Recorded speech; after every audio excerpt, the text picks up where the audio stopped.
Hey everybody, Dan Kroll here again for the Britt Kanawha West Hancock podcast. We're at episode 16.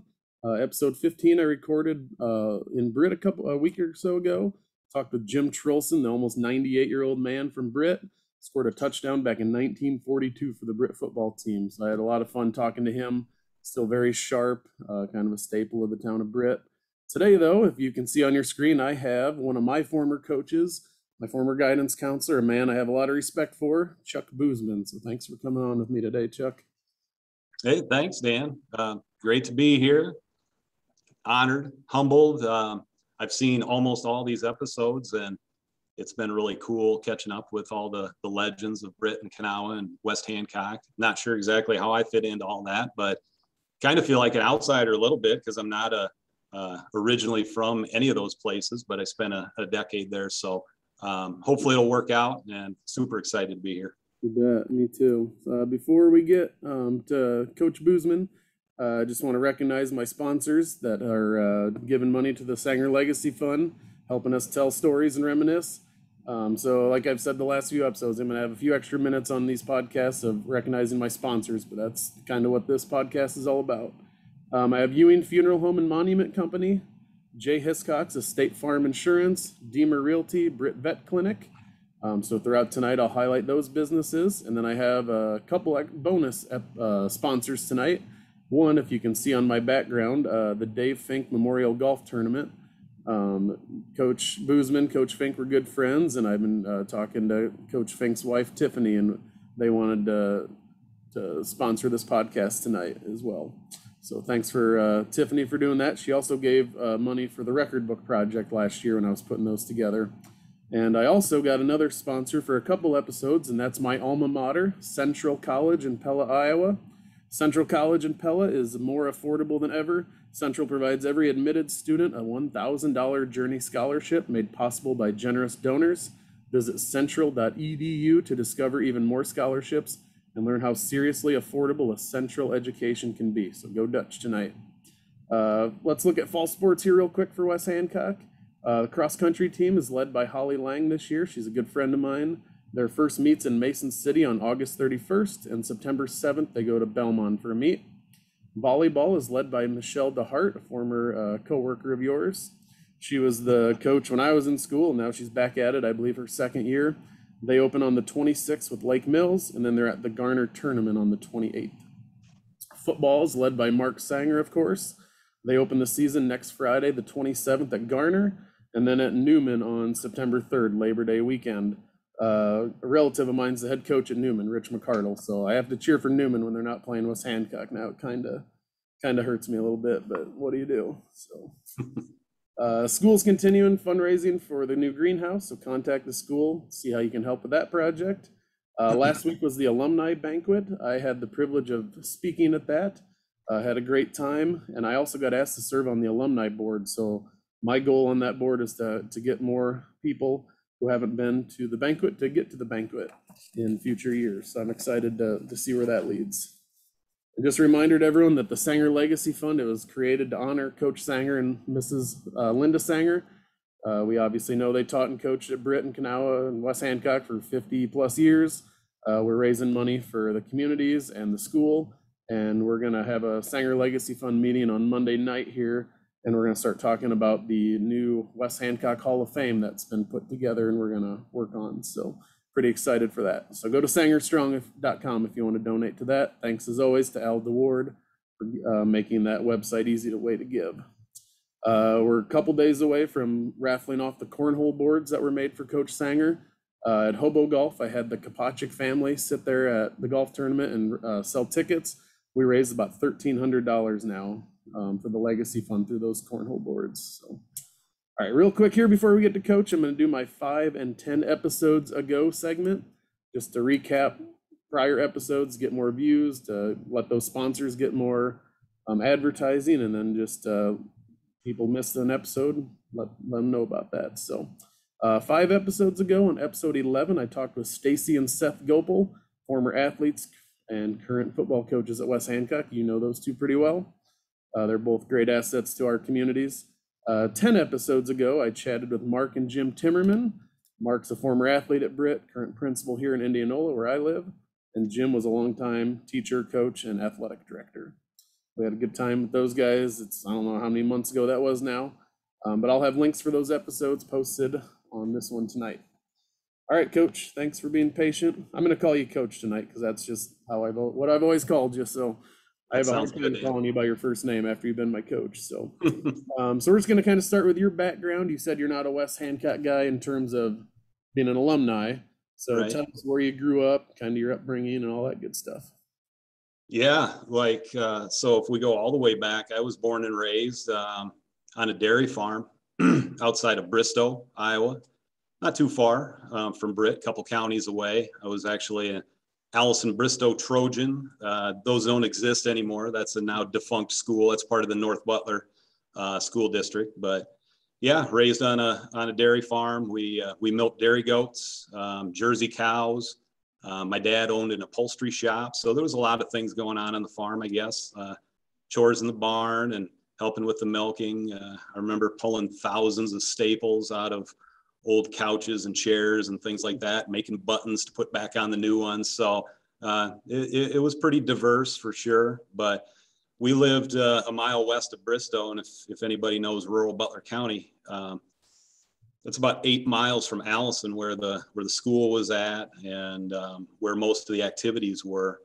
And we just, when I was a kid, if we wanted to do anything during the summer, play ball, I don't know how many times we rode our bike back and forth to town.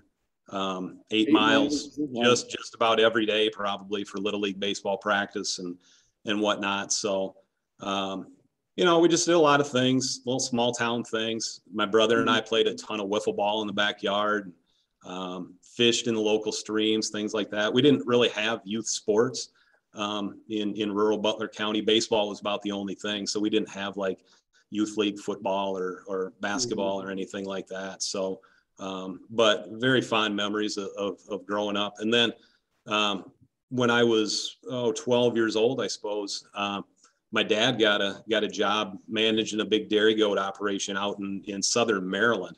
So when I was in 6th grade, Christmas break, my 6th grade year, we actually up and moved across the country. And that was a bit of a culture shock for sure. Spent a couple of years out there. Great experience, learned a lot. That was probably the place where I got my introduction to youth sports, which was pretty cool. Got to play some football. If I remember correctly, my 7th grade year, I don't think it was my 8th grade year. I think it was my 7th grade year. It was broken down by pounds.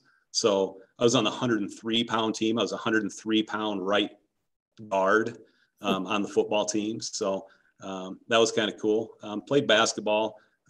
We even had a little youth track program. So that was pretty cool as well. But after a couple of years, we actually moved back right into the same exact house that we lived in for my early days and picked kind of right back up. And that was the summer before my freshman year. So I got to experience all that Allison Bristow High School had to offer, which was a really super small graduating class. I kind of joke to people. I think we had about 21, 22 people in our class and only about 4 girls. And I think 2 of them were my cousins. So, that's not great odds there, but, everybody had to do everything in a school that size.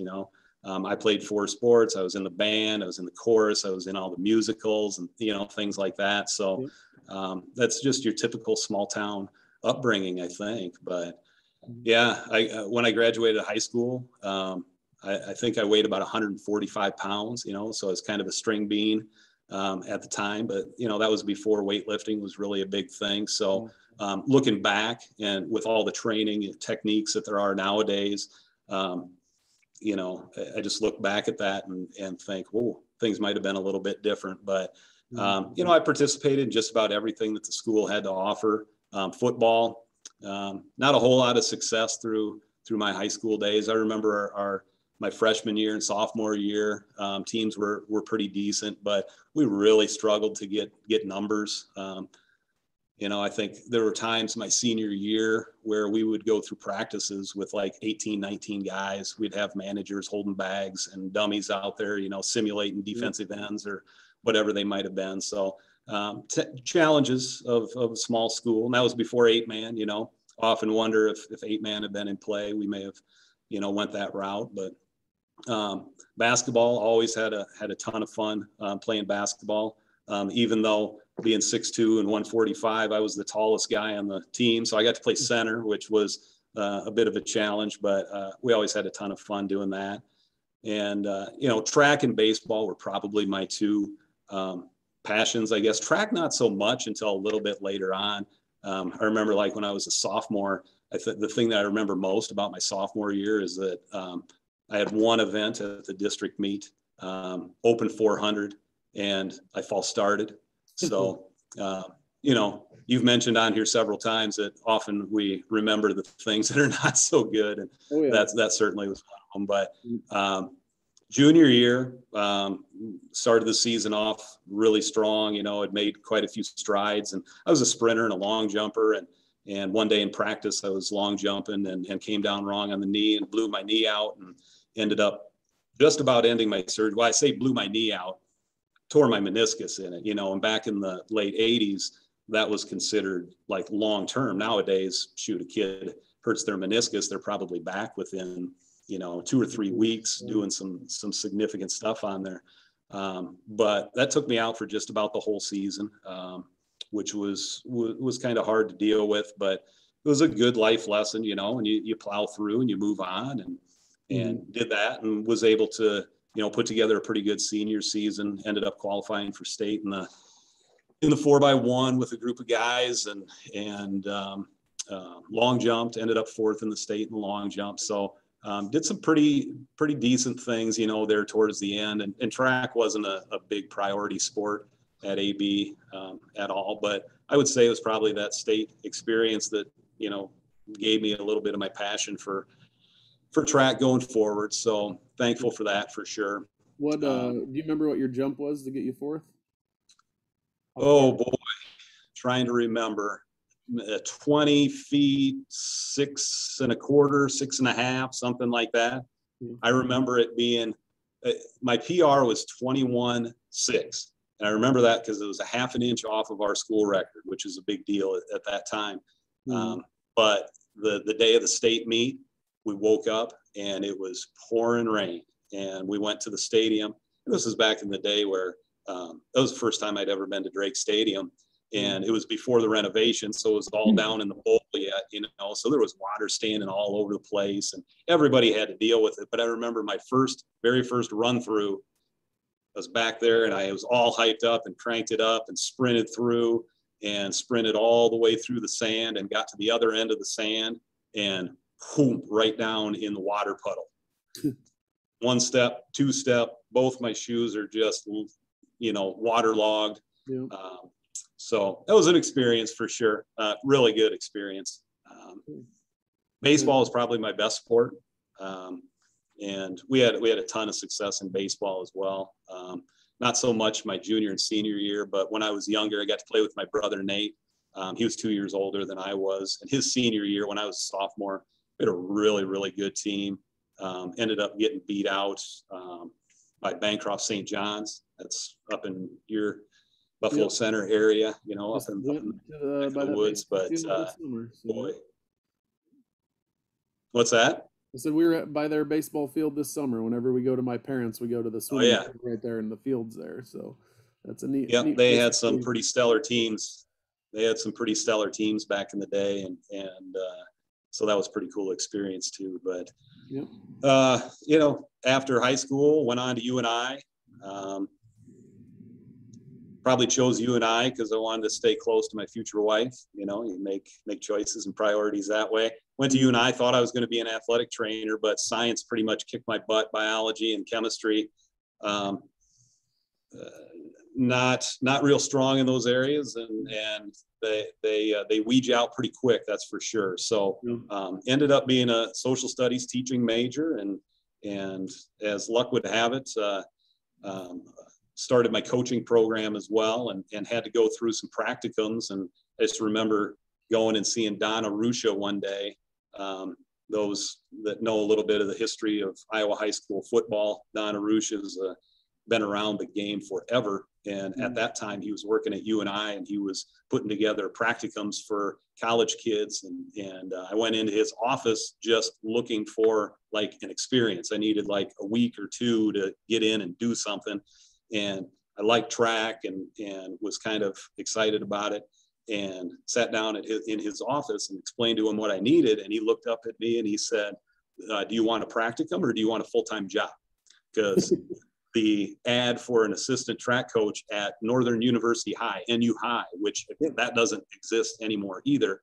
That was the lab school that's attached to UNI at the time. The ad for an assistant coach had just literally come across his desk, and he handed me the ad and said, go see Bob Lee at NU High. And I hightailed it across campus and knocked on Coach Lee's door and said, kind of explained who I was and the situation. And he's like, yep, sounds good. Let's do this thing. So ended up getting my first coaching job kind of by happenstance there. But I loved it. Great experiences. And rather than getting like regular college jobs throughout college, I coached. I had 2 years as his assistant at NU High, and then 2 years as actually the head track coach at Denver High School, which is just east of Cedar Falls.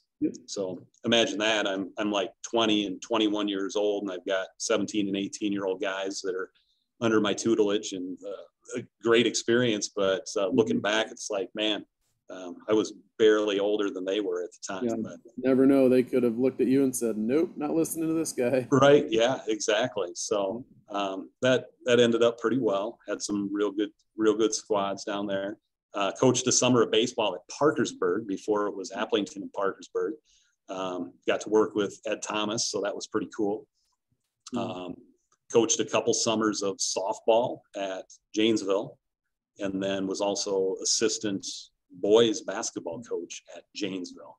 So just got a variety of coaching experience there while I was going to UNI. So that was pretty cool. Finished up at UNI in 95, I guess. Had an opportunity to get a graduate assistantship down at Western Illinois University. Went down there, got my master's degree in athletic administration and sports management, physical education. So I taught some undergrad PE classes, taught bowling on Saturday morning with college kids. So that was pretty interesting to see them rolling in at 9 o'clock on a Saturday morning after they'd all been out on Friday night. Was introduced to the fantastic game of pickleball. Had never heard of it before. I went to Western Illinois. We didn't have it at Allison Bristow or in college or anything, but got to teach pickleball a little bit. So that was pretty cool. But I got to coach with the track team too. And half of my assistantship was as an assistant track coach at Western Illinois. So that was kind of an interesting interview process as well, because my assistantship was assigned, and I'm not sure who assigned the assistantship, but I had never met any of the track coaches before the day that I walked in there on the very first day, and sat down in their office, and they're like, so what are you good at? What are your strengths? And I said, well, I'm kind of a sprinter, and I'm a long jumper by trade. And they were like, okay, good. You're going to coach the pole vault. I'm like, okay, pole vault hasn't been an event in the state of Iowa since, I don't know, 84, 85, 86, in that range somewhere. But I ended up being an assistant coach, and I coached the pole vaulters and the long jumpers and the triple jumpers. So 2 of the 3 events the state of Iowa doesn't even have, I'd never done before. And here I am again, 23, years old, coaching college kids that are, almost as old as I am. And on a couple of events that I really didn't know anything about. So you learn in a hurry, that's for sure. Back in the day, it was VHS tapes. So they threw a bunch of VHS tapes at me and said, go learn, young man. And that's what I did. So I coached middle school girls high jump at Norwalk for a couple years. Right. And that was the same thing. I got on YouTube and I searched for any video I could find and Yeah. Nowadays, there's quite a bit of, there's plenty of resources that are out there on YouTube nowadays. But boy, back in the in the mid to late 90s. There wasn't much out there. So you had to do with what you had and use your resources. And luckily the coaches were fantastic. They were great mentors for me as well. So that was a super experience. Finished up at Western in 97. The summer prior to that, my wife and I, Jen and I, got married. So we spent 1 year. I was in grad school at Western Illinois. She was in grad school, or she was finishing up her schooling at St. Ambrose in the Quad Cities. And so we lived in Galesburg, Illinois, and every day she drove an hour north and I drove an hour south, and then we'd meet back in the middle at night. So all of these are just experiences and life lessons that, go into your whole story. But we did that. That was in 97. And then she got a job. She's an occupational therapist, and she got a job down in southern Missouri at a VA hospital doing occupational therapy work. So, we took off. We moved down there. Two young kids, didn't have any of our own kids. So we took off and went down there, and I finished up my student teaching and then did some long-term sub gigs in the spring. And then we got to the spring of 98, I suppose it was. And 1 year in Missouri, we kind of decided, yeah, that's probably enough. It was way down in southern Missouri, pretty different culturally. So we started looking to move back up, in this area, a little closer to home, a little closer to family.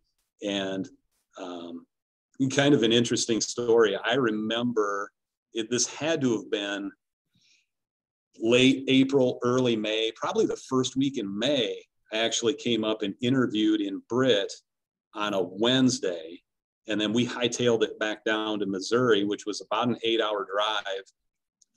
I had an interview at Pierce City Schools, little tiny town near where we lived. That was on Thursday. And before I left the interview, they offered me the job. And the contract, I was going to be halftime high school PE, halftime middle school social studies, and head middle school boys coach of all 4 middle school sports. Oh, geez. And the whole contract for all of that was going to pay $18,500, I believe, is what that was going to be. So luckily they didn't hold me to the fire on that one, and they let me out the door. I just said, hey, give me a couple days here to think about that. And I got home and called Dr. Brummer. As Kevin Brummer was superintendent at the time. That had to have been Thursday night, and he wasn't home. I left a frantic message on his machine, said, hey, call me back, just curious where you're at in the process, what your time frame's going to be. Didn't hear anything on Friday, kind of sweating it out. And Saturday, and this was back in the day, no cell phones, right? It was just landlines, and everybody had their answering machine. And my wife and I had gone out Saturday morning, and when we came back, there was a message on my machine from Dr. Brummer offering me the job at West Hancock. So it was one of those where we knew we wanted to get back home, but we knew we needed jobs as well. So we really didn't want to take the job down there at Pierce City. So was very relieved to get the phone call from Dr. Brummer to get that message. And I guess the rest is kind of history from there. So kind of a cool story. Cool. Yeah. Then you said, so that's how I ended up in Britt, and now we're in Waverly. Moved here in the summer of 2008, I guess it would be, right? And my wife, Jen, like I mentioned, she's an occupational therapist. She works for the AEA. We actually just celebrated our 25-year wedding anniversary back in June. So yeah, some longevity there, which is awesome. Avery, our oldest, some of the listeners, if they're like from your era or a little bit before, will remember some of these births probably. Peg Iceman tells a story every time that I run into her. She's like, Chuck, I can just remember the day that Avery was born, because I went down, you had to leave early, and I went down and put a note on the door that said Avery Buseman was born. And it was I don't want to get the name right, but one of the gals that was a senior that year came down to the office and said, Peg, what does it mean a very Buseman was born? Peg tells that story every time I see her. But Avery is now, she's a senior at UNI. She's majoring in business analytics and information systems, which just basically means she's kind of a numbers geek, and she likes to crunch numbers for businesses. So, but she's a senior, and she's going to be graduating in the spring, and is going to be looking for full-time employment. So any of you businesses out there that need your numbers crunched, give me a call. Ben, he's our number 2. We actually just moved him down to UNI yesterday. He's a freshman. He's majoring. He thinks he wants to be a high school social studies teacher. I don't know where he got that notion from. Thinks he wants to coach, so he's been around it. It's what he knows, so, but so that was his freshman move in yesterday. So yesterday was kind of a hard day for mom and dad, that's for sure. But, and then Cameron's our number 3. She's starting her junior year here at Waverly Shell Rock. And then our number 4 is Jacoby, and he was born after we came to Waverly. He was born in 09. So he's starting 6th grade here in the middle school building. So I get to knock around and see him in the building quite a bit. And as for me, I'm teaching in the districts at the middle school. I started out, I was at the high school teaching social studies, history, and some contemporary issues classes. And then I was actually an instructional coach for 4 years. And now I've got back into the classroom and teaching at the middle school. I get to teach a class called Future Ready. We just kind of made it up a couple years ago, but I get to help kids think about things that are going to be important for their future. We get to do a little bit of like early entry college and career planning, and we do some financial literacy and digital ethiks and things like that. So some pretty good variety in there. But yeah, that's kind of my backstory. Awesome. Good deal. And you haven't turned into Wartburg fans, have you? Central College is sponsoring this. So well, we actually live just up the hill from Wartburg, so we go through there every day, and both fine institutions of higher learning, that's for sure, right? That's the politically correct way to put it. Good job. I try to be as much as possible. Yeah. Before we get into Coach Buseman's coaching at Britt, I'm going to mention a couple of our sponsors here quick. Michael and Brianne Ewing of Ewing Funeral Home and Monument Company. They have locations in Britt, Kanawha, Clarion, Belmont, and Dow's. Mike's a 98 grad of West Hancock, and his family's been privileged to care for the communities of Britt and Kanawha since 1977. Go to ewingfh.com, go to Facebook, give them a call at 843-3839 or 762-3211. That's Ewing Funeral Home and Monument Company. And like I've said many times, they've sponsored 20 of these episodes, past, present, and future. So I'm always grateful for the Ewings. And then also Jay Hiscox of State Farm Insurance. The Jay Hiscox State Farm team in Britt is a proud supporter of West Hancock and the Sanger Legacy Fund. They can help you with all your insurance needs, including auto, home, life, farm, business, and renters insurance. For a free quote or review, give Jay or Lindsay a call at 843-3563. He says, "Go Eagles." Actually, was in Jay's office for about 45 minutes on Saturday last week, Hobo Days, chatting up, talking some high school sports. So yeah, let's get to it. You came to Britt, came to West Hancock in the summer of '98, and you jumped right into it, coaching softball. You inherited a 9-20 team from '97, and you had I don't know how you put up with their assistant coach named Aaron Brown. That was probably as good of an intro to the town of Britt as you could have gotten. Wow. With Aaron all that time, that first summer. So, yeah. Who are some names? What are some of the seasons in softball that stood out to you, or experiences? Yeah, when you mentioned Aaron in there, it would have been Aaron Benton at the time. Yep. She got married. I'm not sure when she got married, but yeah, that was a great introduction. I just remember that very first summer, getting there early. Because practices were starting in early May, and I had literally just got the offer for the teaching, but they wanted me to coach a softball team as well. So that first summer, and my wife would remember, she was working down in Missouri at the time, so her contract didn't end until the middle of July, I think it was. So I moved up here, and actually that first summer lived over in Garner with Coach Winkowich, Doug Winkowich.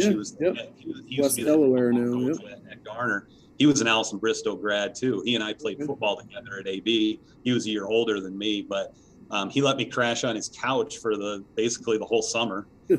So that was kind of a weird deal. And then Jen moved up here when her contract ended in July. But I just remember that summer of being. We had a super young team, which obviously made it challenging with me being new to the town and new to the school. There's just some natural challenges in there, but you could see a ton of potential. We had some young gals. There weren't any seniors on the team and maybe one junior on the roster. So, it was a team that was really super young, but we had some sophomores that showed some promise. Anna Hellinga was in there, and Molly Bird, Molly Hill at the time, Molly Bird now. Dusty Smith was a freshman. Julie Ridema was an 8th grader, I believe, at the time. So you had some gals that were going to be like significant contributors in the future, but really super young for sure. Yeah. That's going to be a couple years later, I think. 2001, I think it was. Yep. Yeah. You can see some of the gals that are going through the line there. That's me and Coach Fink. He was my assistant coach there in 01 for sure. But yeah, those early teams being so young, but you could see definitely the future was going to be there. It was going to be some good experience built over those years, and it was a struggle at times, and I'm sure me coming in as a young coach and having my ideas about how to do things, and having a young team, it was probably an okay thing to have a fairly young team because they were, really receptive to doing things kind of the way that I was asking them to do it. So, yeah. Yeah. That first summer, though, I got to tell a little story. So I'm taking care of the field, and it must have been, I was probably there for a couple hours before practice because, I wasn't teaching at the time. I was just coaching, and this is when the softball field was still out on the south edge of the parking lot on the south side of town, or not south side of town, but south side of the building. And I'm out there raking or doing whatever I'm doing, and all of a sudden I hear this, hey, psst, psst, hey. And I look over and I'm like, I don't know that person. I'm just going to ignore him. So I keep raking, kept on, psst, hey, you, hey, psst. And I look over again. It's like this crazy old guy. That's what I'm thinking. It's just this crazy old man. And he's up against, there was that long fence that kind of ran out towards the football field that separated that southwest wing of the building from the football field. And eventually I went over there and he introduced himself, and it was Mr. Pauls, of course. And that was my first introduction to Jim Pauls. And, later on, he tells a story that, well, I was on the interview committee. I helped interview and hire you, so you should have remembered me. But of course, I said, oh yeah, I remember you. But so that was kind of fun. But one of the things that I also remember about that first summer is just how supportive the community was in general. We didn't have a lot of wins, not extremely successful or anything like that. But there was just members of the community. The community came out. People came out and watched the games. But I just remember people specifically from the community, like Gary Gellner. His daughter had been a pitcher years before, but Gary would show up at practices and at games, and not to be overbearing or a nuisance or anything. He would just wanted to see the program be as successful as possible. So I remember having, we'd turn the lights out and Gary would still be there, and he and I would sit at my car and just have conversations about softball and about the community and about developing pitchers and, all those things. So that was pretty cool. Mr. Timmerman, obviously being the athletic director at the time, super instrumental in helping things go smoothly that first summer. Another guy that I think really, I don't know, I don't want to say he gets overlooked, but Dean Brooks at the bus barn.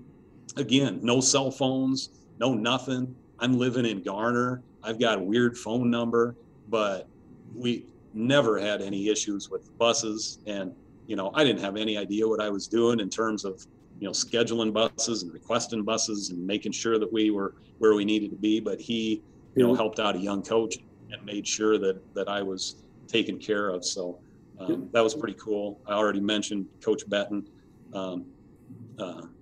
Jeff Smith was another guy. Later on, he would become my assistant coach, but that first summer he was actually writing for the newspaper at the time. So he would come to games and, he would do the write-ups for the newspaper, and he was super good and supportive of me that first year too. So not a lot of wins, but like I said, the fans came out and the parents were super supportive. So it was obvious that this was going to be a pretty good place to be, if that was any indication. Yep. And you had a couple good seasons. 2000, you guys were 22-9. Right. Lost to St. Ansgar in the regional final, and then your last 3 years, 11-20, 13-15, 15-14. So you were hovering around that 500 mark those last few seasons. You had that one really good one. One thing I remember, 2001, I think I marked it down as, and correct me if I'm wrong, you beat Kanawha 30-20. Right. My sister played in that game, and I went and watched, and I was like, this is almost ridiculous. Like, no one could stop anyone from doing anything. No. Game, so. We had a few of those. Luckily, we tried to limit the damage on most of those types of games, but every once in a while you run into that. That's the deal with softball, and with softball is so pitcher dependent, and every once in a while you get into a struggle where pitchers can't find the strike zone, and maybe then the defense gets a little lackadaisical behind them. So when things get put into play, it's a little bit more of a challenge. But I do recall that game. But like you said, we started to put some things together. Once those gals that were real young, those first couple of years, the benefit, I guess, of struggling when you're young and needing to play those young players is, assuming they all stay out in a couple of years, you should have some pretty experienced players. And that certainly was the case, by the time we got to that 2000 season. We had a crop of seniors in there with Molly and Anna, and the other gal that I didn't mention before, Ivy May. She actually had a broken foot that first year when they were sophomores. So I hadn't really seen her play that sophomore year at all. I remember her because Ivy was always super goofy all the time. And somehow she convinced me. She had been running our scoreboard for us. And we finally figured out how to plug in the microphone so that we could do PA for the games as well. And somehow she convinced me that it would be a good idea for her to be the announcer. And I think that experiment lasted about a half an inning before we pulled the mic on Ivy. But she was, I tell you what, she was a super softball player. She ended up being first team All-State that year. We had a bunch of gals that were all conference and all district, but she ended up being first team All-State. She was a left-handed first baseman that could hit a ton and was fast on the bases. But the big difference that year, I said that softball's super pitcher heavy. Our junior pitcher that year was Danny Moore.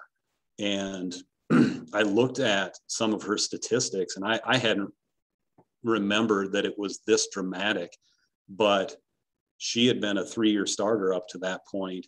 But that year, her strikeouts went up dramatically. Like, she was throwing harder, and her control was much better, and she was finding her spots, but her walks the previous year as a sophomore, she had averaged about 6 walks a game. And her junior year, this season, she was right at 1 walk over 7 innings. So, you know, when you get that, she's confident. The defense knows that she's throwing strikes. They know they got to be on their toes. And our defense was solid. You know, we had a well above 900 fielding percentage, which in softball, that's really quite strong. You know, and our offense was pretty solid up and down the line. We were super speedy. We had a couple of young gals as well, even with that team. A couple of freshmen playing on there. Morgan Shields was catching for us at the time, and Holly Bergman played on that team, and Tasha Johnson. So, you know, it was a nice mix of experience, but we had some young gals that were coming up and through as well. So, yeah, a lot of good memories coaching softball, that's for sure. Yeah, you got experience moving the softball field to the other side of the field. Yeah, I put that in my notes too. That was one of the things that was awesome for me, and this whole experience with coming on here is that it allowed me to go back and really remind myself of the good times, and I went through newspapers, and you know, there wasn't a lot online, but luckily I kept quite a few of actual physical newspapers, and I found one that had the big layout of the community coming out and moving the softball field. And you know, Coach Sanger, he was actually the chairman of that whole committee at the time, so he was kind of driving that thing. But I just think of, you know, the community as a whole, but like John Swanson, you know, and the amount of the time and effort and work that he put into it. Paul Swanson was another one. Paul, you know, his knowledge base was tremendous, but he was able to like physically get things done and organize people. And I just remember, you know, being out there on a Saturday morning and putting down a home plate and literally running string out to center field and taking angles and trying to make sure that I don't know how many times we had to redo that to make sure that we got, you know, the pitcher's mound exactly where it needed to be. You'd think it would be a fairly simple process. Like, you just put a home plate down and, you know, then a pitcher's mound is over here and there's second base. But boy, there's a lot that goes into it. So that was a huge community effort. And that's something that I'll remember for sure. Yep. So before we move on to basketball, I did some research on your softball record. This is based on yearbook data, and you know how sometimes high school students put in the wrong things in the yearbook, but I think they're close. 75 wins, 100 losses. So like nice, even. I mean, I know 75 is not a number, but you know what I mean. Just like it's a nice looking record, and I would venture to guess, based on our softball program, you're probably top 5 in wins would be my guess in the program. So I don't know. Longevity, right? You stick around for a few seasons, and you have a couple decent seasons and a whole bunch of really talented kids that carry you a little bit, and that's that kind of stuff happens. So tried to avoid that 100th loss, but just couldn't do it. So we'll get to one of those coaches who had some longevity at Britt here in a little bit, but let's go. Girls basketball. You coached there for 2 seasons, 1998-99 and 99-2000. Not a lot of success there, but what were some highlights and memories coaching girls basketball those 2 years? Yeah, 2 years that you know, for me as a young man, young coach, and you know, an aspiring coach, really important in my overall development. Like you said, wins and losses, not a whole lot of success, but looking back, I'm like, man, the perspective that you build, even when you struggle, is super important to developing, you know, your approach going forward. I just remember coming in, I actually wasn't hired to be the head coach. I was hired to be the assistant coach. So my first contract was to teach high school social studies. Was going to replace Dave Beach. He was retiring at the time. So was going to teach high school social studies. I was going to be the head softball coach and going to be the assistant girls basketball coach. And at that time, Beth Rasmussen, who was slated to be the head coach, had some health issues that had developed in the fall there. So I literally found out about 2 weeks before the season started that I was going to be the head coach. And believe Michelle DeHart was my assistant coach.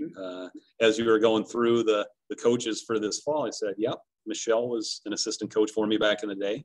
Holly Lang was an assistant coach for me back in the day. Got the pleasure of coaching Mark Sanger, obviously, and working with those guys. So good memories for sure. But yeah, those first couple seasons, or those 2 seasons, wins and loss were definitely a struggle. You know, I think back to those gals that we had that first year. That would have been like, Jamie Veldhaus. And obviously a lot of these gals have different last names now. Heather Dawn, Susan Redenius, Brooke Wilson was on that squad as well. I'm sure I'm forgetting a couple in there, but I just remember that was, you know, I'd referred to not having seniors and juniors on the softball team, which made it a little easier for me to come in as a young coach. And it was kind of the opposite here. Here we had some older gals, some seniors that definitely, you know, had their way about them and how they had been coached in the past. And me as a young coach having my own philosophies. It was just, you know, it was hard to mesh that. Looking back, I probably should have been a little bit more flexible with that. But like I said before, all great experiences. And then year 2, that would have been a lot of the same gals that I mentioned on that 2000 softball team. So it would have been like Anna Hellinga, Molly Hill, Ivy May. But then you sprinkle in like Julie Ridema was a year younger. Steph Drake was on that team. She was a senior as well. Rachel Trolson. So had some pieces, had some really nice talent, still relatively inexperienced because a lot of those seniors that I mentioned from the year before had gotten a lot of the playing time, but you know, started getting our system in place, but still relatively inexperienced. So again, the wins didn't come as much as we would have liked. But boy, I sure love those years and working with those gals. That's for sure. Yeah, and just like softball, you said the community. I remember going to those games growing up when we weren't that good, and the gym would still be packed every single night. It seemed like that. I mean, girls' games, boys' games. It was always a lot of support at those games. Yeah, and the wins maybe weren't there too. So. And they traveled. That was the cool thing. You know, I remember going up to Buffalo Center, and you know the gym was packed. Yeah. And going to Lake Mills. Lake Mills had a little bit bigger gym, you know, so it was packed, but you know, we always traveled really, really well. And I always really appreciated that about the community as a whole. So, and I think that's one thing that makes it special and what people still care about is like, it's the hub of people's lives in that community, right. Even people who, like me, who don't live there, but it's still a big deal to us. There's just something about that place. So yeah, there's a lot of tradition and there's a lot of pride that flow through that whole community. You know, West Hancock and before that with Britt and Kanawha, very prideful communities, and it shows. Yep. Before we get to, we're going to get to football here, which is, I'm really excited about this part because you were my coach for 4 years. A couple more sponsors to get to here. I'd like to thank Renee Deemer with Deemer Realty, hometown hospitality and service with a smile. That's what Deemer Realty is all about. Helping buyers and sellers make a smooth transition when moving within or to the area is their priority. Serving North Central Iowa since 1999, Deemer Realty has steadily grown over the years, establishing an outstanding record of sales in the North Iowa area. That speaks to their dedication to every customer. That's Deemer Realty. Go to deemerrealty.net and check them out. And not to be outdone is Renee's husband, Jim and the Britt Vet Clinic. The Britt Vet Clinic is also long-term sponsoring this podcast. They're doing 10 episodes for me. They're located in downtown Britt. They're here for all your small animal vet needs and swine vet services. Call them at 843-3416 or send them an email at brittvetclinic@gmail.com. All right, give you a second there to catch your breath so we can talk some football here. So yeah. You told me preparing for this episode that you hadn't coached football and that wasn't even in your wheelhouse, but you ended up coaching at Britt for Coach Sanger from 1999 to 2007. And like I said, you were my JV coach in 2001 and 2002, along with Coach Fink. I just remember, especially that 2002 season, we had a lot of good memories on that JV year and varsity as well, but JV was where I was playing at the time. And I just remember you and Coach Fink, Coach Benning, and of course, Coach Sanger. And then Coach Perkins came back for my senior year. Just a lot of good memories there. So what do you, we'll break down a couple seasons here, but what, just in general, what do you remember coaching football at West Hancock?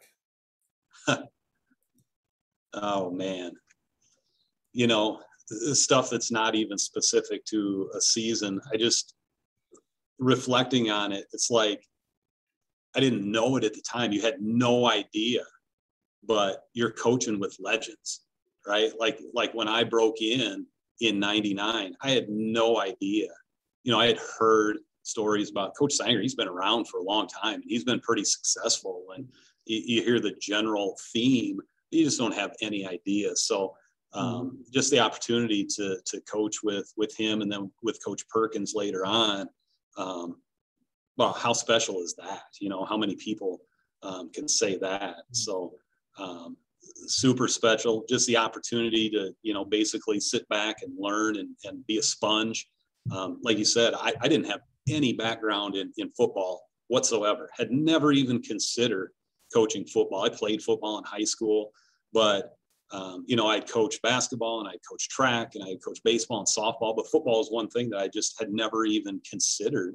And then, you know, I don't even remember exactly how the conversation took place, but Coach Sanger, after I was there my first year in '98, '99, and didn't help out with the football program at all. And somewhere in the off season, you know, he'd come to me and said, "Hey, why don't you give this a try?"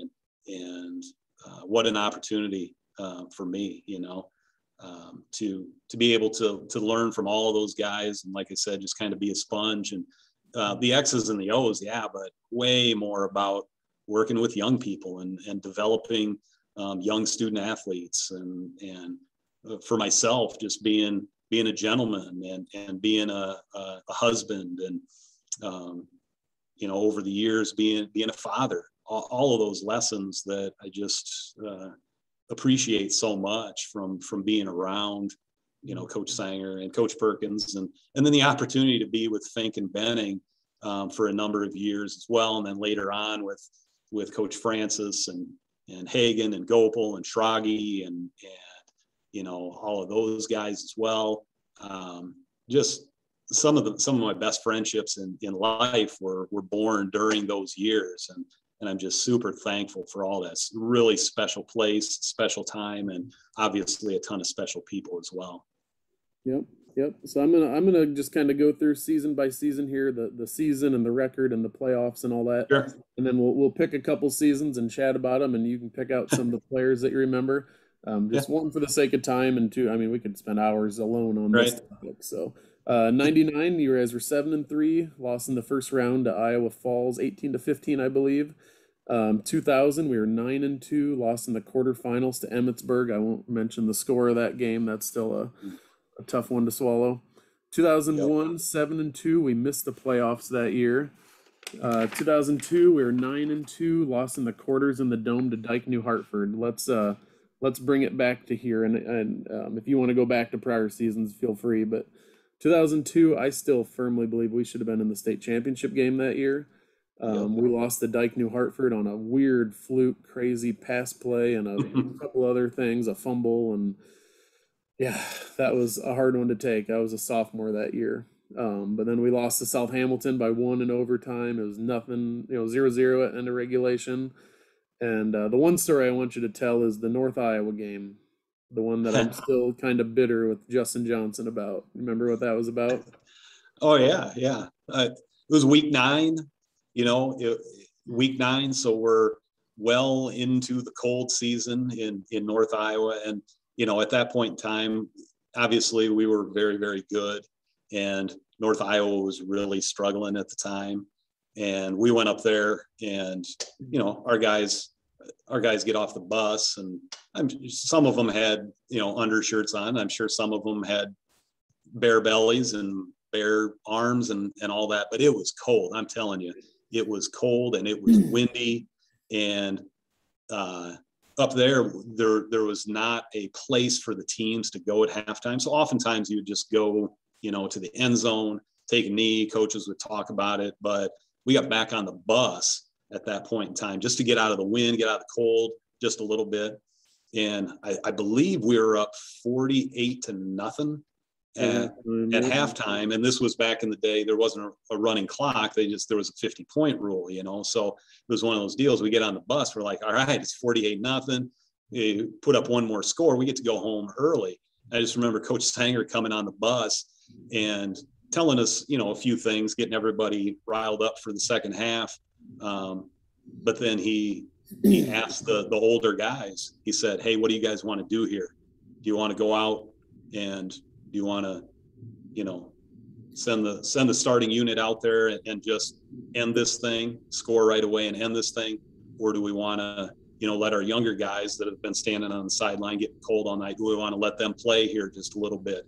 And collectively, I think the older guys said, let's let the younger guys play a little bit. They've been standing on the sidelines and whatnot. So that was the plan. The plan was to get the younger guys in there. And I think you might have been one of those younger guys that was looking at potentially getting some playing time in the second half. So we kicked off, correct? We kicked off to I don't remember North Iowa specifically, but we got the ball back. We had the ball immediately, like within a play or two somehow. And you had your arm around me and told me to go in the next play. And Justin Johnson ran in about a 45-yard touchdown to finish it off. And I did not get a step on the field that night. Just like that. It was over. So where my family's from, my grandma's house is literally across the street. Yep. All my family was there, and I was so excited. And then Justin finished it off, and I didn't speak to him for a couple days after that. So it was going to be your moment of glory. Yep, and I was going to at least get on the field once, and it was dashed just like that. But that wasn't an obscure story, because the kind of teams that we had through much of the 2000s were teams that could do that, that could put up points. And Justin's a perfect example, of, all right, we're going to put in some young guys here and we're going to, let them play. But Justin was pretty darn talented. That's that JV team that you were talking about. Like that JV team that we had in 2002. I just remember at points thinking how unfair it was to have like Justin Johnson and Chad Eisman back there returning kicks and punts, because pretty much any time they could bust it and go the distance. So that was a lot of fun, but not a great memory for you. No, there, a lot of good stuff though. Yeah. I wanted to go back real quick to that first year, 99. Yep. The thing that I remember very vividly that solidified for me what West Hancock football means to the communities of Britt and Kanawha was my very first game was a road game at Cresco, right? Cresco is a haul from here. You got to go up to Forest City and then take Highway 9 all the way across, go through Osage, and eventually you get to Cresco. That's got to be a 2-hour drive by bus. And you've mentioned many times how Coach Sanger's a fan of showing up early for games, right? And so it was probably 5 o'clock when we pulled in the parking lot. This is my very first game. We pull in the parking lot, we get out, and it was tradition that, we dump stuff off in the locker room and then go walk around the field a little bit. We headed out to the field, and our visiting bleachers were half to 3/4 full already at 5 o'clock. And this is for, it's opening night, but it's a 2-hour drive away. And I'm like, oh, okay, this is what it's all about. So that's something that I'll never forget. Yeah, for sure. I think it was Sheffield my senior year. That was supposed to be a big game in 04. Like we were 6-0, they were 5-1. And we got over there, and our crowd had taken over the home stands. Like they pretty much filled up Sheffield's home side because they had no bleachers over there except a little tiny thing. Yep. I think there was one little tiny set of bleachers right behind the string. Yep. On the other side of the track. So yeah, you're right. Not an uncommon story at all. People were like, why are all these people over here? It's like, well, you don't have space for us. We need it. So correct. Yep. Let's keep moving here. 2003, you guys, we were 9-1, won the district state qualifiers, and unfortunately ran into Eldora, New Providence. They were a buzzsaw.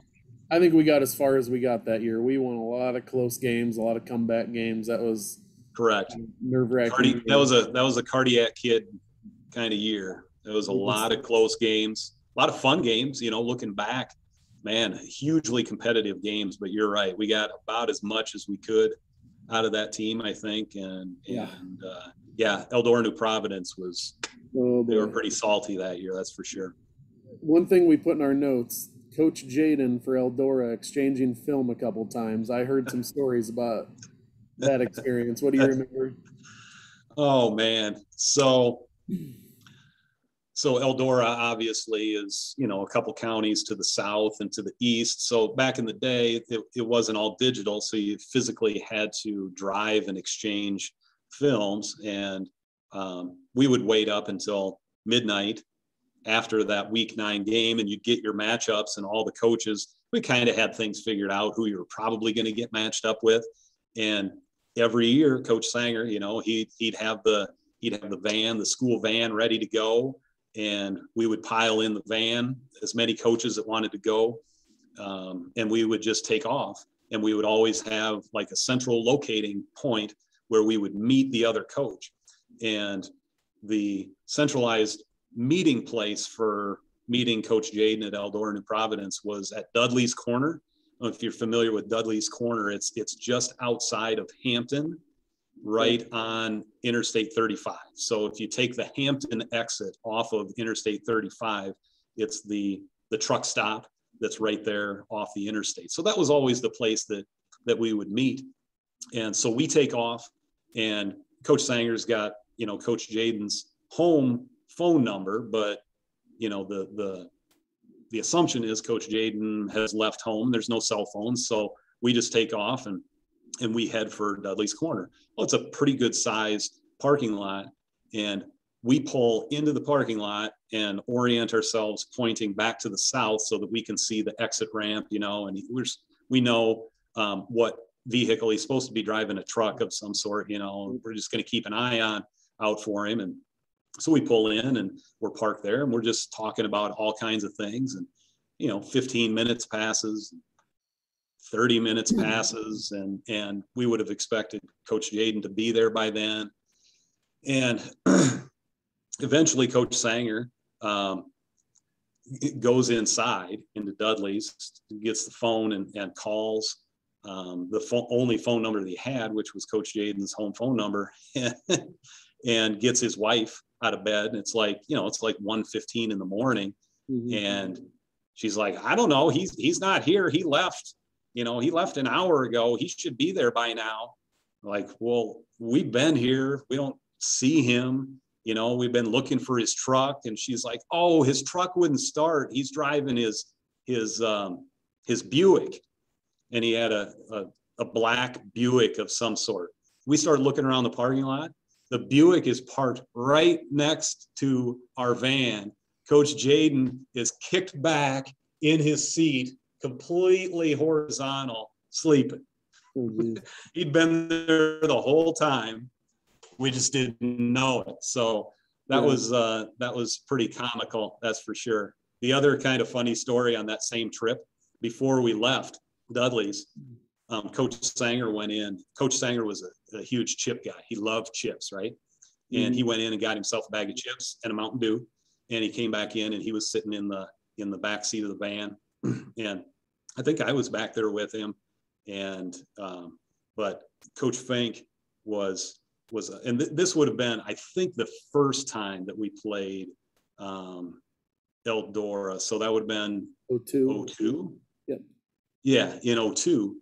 And Coach Fink was driving, and Coach Benning was there, I'm sure. And we get back home, and Coach Fink turns around and he says, "How were those chips, Coach?" He's like, "Oh, they were so awesome. I don't think I missed my mouth once." And he got out, and we looked in the back seat, and there was just chips everywhere. They were absolutely everywhere on the seat, on the floor. So every time we get together, we reminisce. That story tends to come up as well, and it makes me smile every time I think about it. So he wasn't messing. He probably assumed he was 100% accuracy. He got them all. The Yep. perfectionist. I'm just glad he wasn't driving. You've heard some stories about him driving, so that was probably a smart choice on your part. Right. Yeah. Yep. He never drove on those trips. Probably a good idea. Yep. I kind of want to gloss over quickly 2004, my senior year, seven You and bet. two. Huge disappointment. Let's keep moving on. And then but I did enjoy. You were my tape guy. You always taped up. I had a bunch of busted fingers and a bet kind Right of a on. wrist, and I always enjoyed you taping me up before practice and games and stuff. We always had some good chats. So Yep. always I tell you appreciate what, that. that's one of the things that I remember too. The whole pregame experience for Mhm. West Hancock football. I try to explain it to, the guys around here and some of the coaches, but just the whole intensity and the whole program of game night, especially at home, because Yeah. most kids would leave and come back fairly quickly. Some wouldn't even leave. They would just head to the multi and start getting their pads in. Actually, most of them probably had their pads in during study hall or math class or whatever it was, But the getting there early, having a chance to tape what seemed like 75 ankles every night and having those conversations. That was more on practice nights of having some phenomenal conversations. But you're right, doing your thumb and doing knees and doing shoulders and whatever it was, that tape time was kind of a special time, because that's when you get to build those relationships. And just like in teaching, coaching, you got to build those relationships. So to have the opportunity to do that. But back to the game nights, man, the intensity of dead silence in the multi, in the locker room, and then the other team would show up and their locker room was right outside the multi door, and they'd come and oftentimes would have music just blaring, and that would just tick our guys off. They're like, how dare you come in here and desecrate this sacred ground with your music. And the guys would be all taped up and they'd have their pants on, and eventually the pacing of the hallways would start, and just, man, those were some special times. And to have that type of tradition and intensity, again, is something that I'd never seen before and was super special.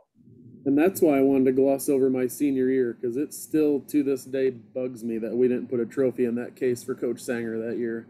Right. Yeah. I thought we were fully capable. We were good enough. We got the injury bug hit us kind of at the wrong time, and a couple bad breaks during Northwood game. But it's still I still really it bugs me. But yeah, as I look back on that season, and that was a year where we went to Class A, and everybody was like, oh, it's Class A, we get to play some small schools. But I tell you what, that first go around in Class A, getting in a district with Northwood Kensett and Riceville, like that's no joke. Like Riceville was tough. Coach Rasmussen always put great teams on the field, and Northwood, Coach Capitani and those guys, man, they could play. You're right. There was some breaks that probably didn't go our way, and we did get the injury bug a little bit, but man, that district was no joke. It was super top heavy. There were a couple teams in there too that weren't very good, but the top part of that district, man, was no joke at all. Yeah. I got a couple quick stories for you then. Yeah, sure. Do you know why you taped my ankles in my hand? Tell me. Because the one time I had Coach Sanger do it, I thought my feet were gonna fall off. He taped them so tight and so fast. Tight. I was like, nope, not doing that again. So I was like, hey, Coach, can you do this for me? And so that's how you got it. And then my freshman year, 2001, I was terrified of Coach Sanger, absolutely scared to death of the guy, just because I knew the legend of Bob Sanger. Right. And I needed some shoulder pads. I tried on 5 or 6 pairs. None of them fit. And you told me, I didn't care for you too much that first day of football, because you said, Coach Sanger's over there. Go find him and tell him you need some different shoulder pads. And I was just like, oh, no. And he's walking away from me. I go, Coach Sanger. Keeps walking. Coach Sanger. Couldn't hear you. I finally yell it like the third time. He turns around and goes, what the heck are you yelling at me for? And I about wet my pants. I was so scared. And I'm like, Coach Buseman's the one who told me, like, why didn't he just go ask him? Like, they made me do it, but that was my introduction to West Hancock football that whatever morning. Well, I'm glad I could break the ice for you there. Yeah, I appreciate it. So, but it turned out all right. So, yeah. So it did. It did. Yeah. You came out of your shell. A little bit, yeah. I'm glad you guys moved me to left tackle that sophomore year. That was the best thing, right? Moving away from center. So, yeah. And then your last 3 years, 2005, 2006, 2007, I'd say you ended your football coaching on a pretty high note. 3 trips to the Dome, quarterfinals, semifinals. You had Jake Moore, David Smith, John Mallon, Colton Harms, Ben Hartman, Jake Weiland, Tyler Kalsdorf, Brady Wilson, Josh Willert, Levi Dawn, Nick Horseman, plus several others. We just kind of highlighted some of the guys there. 9-2, 11-1, 10-2. Like I said, 3 trips to the Dome. Real quick here, what do you remember about those last 3 seasons before we move on to track? Wow, those names that you just listed off there, holy smokes.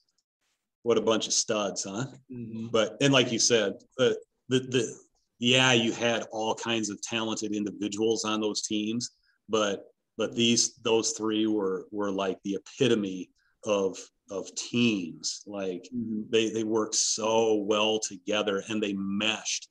You know, it was a time where, especially like in 05, there was some pretty special like blending that was going on there, because you had some talented leadership out of your seniors, but you got some really good contribution out of Harms and Mallon in particular, you know, that year in the junior class. And then, you know, for I don't know, probably the first time in my years of being there, fairly significant contribution from some sophomores as well. You know, Wilson was splitting some time at quarterback, getting quite a bit of quarterback time. You know, Josh Willert was getting quite a bit of time in the backfield. I remember, you know, Jake Weiland as a sophomore just wreaking havoc on people, you know, from the defensive side. So that was some nice blending that was happening there. I don't think the Garrigan fans have ever forgotten the name Jake Weiland after the playoff game there. Right. Yeah, absolutely. You know, I do remember too, 06 was phenomenal season, 11-1, lost to, you know, IKM in the semis. But the game that I'll really remember there is that second round game at home against Newell Fonda. Yep. that Fog Bowl game. Holy smokes, when the fog started rolling in and it got dark and the lights were on and it just kept rolling in and getting thicker and thicker and thicker. And I mean, literally by the time kickoff happened, you couldn't hardly see across the field to the other side. And I just remember, you know, I think it was Nick Horseman intercepted a pass on Newell Fonda's sideline, and we didn't have any idea what was going on. We could tell that the play was going the opposite direction, so we assumed that it was good for us. We didn't know if it was a sack or if it was a fumble. And, you know, it wasn't until all the guys came off the field that we found out that he had picked it off and run it back. And I just remember listening to the broadcast, the KIOW broadcast after that as well. And they were having the same problems. They couldn't see anything, you know. Yep. I think Orrin Harris said that's the best play I've never seen or something like that. Best play I've never seen. That's exactly right. So, so that was pretty memorable there as well. So, but that next year, 07, obviously that was my last year of coaching football. And, you know, I couldn't have asked for a better season to end on, you know, at West Hancock. 10-2 overall, you know, great way to finish, and some pretty memorable things. You know, we got to go to Alta twice that year, so that's not a great drive, but you know, over those 2 years, we actually played them 4 times. So, you know, it was pretty good little rivalry, I suppose you call it, for being 2 hours away. But that first round playoff game against them over at their place, man, I've never been involved in a game, nor have I seen a game where the road team, the opposing team, and their fans stormed the field after the game. Yeah. But that happened at Alta in 07. Just the way that whole game went down with, with us scoring late and getting a 2-point conversion to tie it and send it into overtime. And Alta, basically, I think they scored on their first play in overtime, made it look easy. And then their kicker shanked the extra point off to the right, which opened the door for us. They were up 6, and then it wasn't easy at all. I think first down, we went off left tackle for about 5 yards, and second down, tried it again, got another 1 or 2 yards. So it was third down and third and goal, got a score, tried a little play action pass, and Brady slipped and his knee went down. So now we're sitting at like 4th and I don't remember what it was, 4th and 8 or 9. We're on the left hash. I just remember saying, Willard can beat his guy to the barrier, to the corner of the end zone. And by golly, Josh Willard was fast. Yep. No doubt about it. We saw that later in track, but I've never seen a kid run so fast in full football uniform and lays out and dives and catches that ball and drags his toes and gets a touchdown. That was amazing, but not as amazing as the extra point because everybody was so excited. I think all of our linemen were like super excited and stoked, and I don't know if they were distracted or what, but when we lined up for the extra point, every one of Alta's defensive linemen came right through like it was a sieve. And I just remember seeing this whole forest of Alta defensive linemen all standing around that football like this. And somehow Brady got that thing down and Josh Willard got it through the arms, somehow slipped it right through the uprights. And that's where the rushing of the field commenced. So that was pretty awesome. I remember Coach Sanger in the paper once said something about Alta. That team deserved to be at the Dome. They were pretty darn good team. We just had to play them in the first round a couple times. That's exactly right. And that happens a lot in the playoffs. I think you've gone over those statistics so many times, how many Coach Sanger teams, got beat by the eventual state champions. And that's, most of the time, most of the time. And you can say that for a lot of these teams. Yeah, that Alta team in 07, they could have very easily been in the Dome as well. So yeah, definitely. Well, we got to move on to track here. That's your forte. You're kind of your baby. So digging through and talking to you in the research, you volunteered in 99 and 2000. Volunteered 99, and then 2000 or 2001 is when you started as an assistant. And Coach Fink was the head coach, correct? Those first couple of years before you took over. That's right. I'm just gonna kind of break down a couple of the seasons here. Again, just like football, just kind of throw out some athletes, throw out some events, some memorable years. And by the way, football, real quick here, I forgot, you were 78 and 17 in football in your years as an assistant, 7 playoff appearances, 4 district titles, and 4 runner-ups. Only once did you get worse than second in the district in any of those years. So I just wanted to point that out. 2001, 2002, you were the assistant with Coach Fink. You guys won some meets, you got second at conference, won the district title. That'll be kind of a pattern we see here is a lot of conference runner-ups and district titles and some places at state, and then eventually we'll see a conference title here. 2002, again, you guys won the district title, second at conference.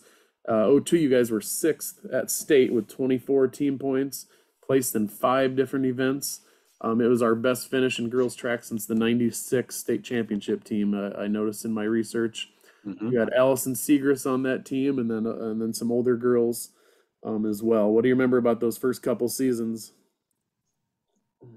Yeah, those first couple seasons, obviously, that's when Dave and I, first got an opportunity to start working together in basically all the time. Because we were coaching football together, and he was the head track coach, and I was assistant track coach, and I was the head softball coach, and he was the assistant softball coach. So we synergized pretty well, and we really played off each other's strengths. But yeah, those first couple of years, it was really about establishing culture and Coach Fink was huge about establishing a culture of like excellence and establishing the culture of raising your own level, raising your level of intensity and raising your personal bar and letting the girls know that you can do that.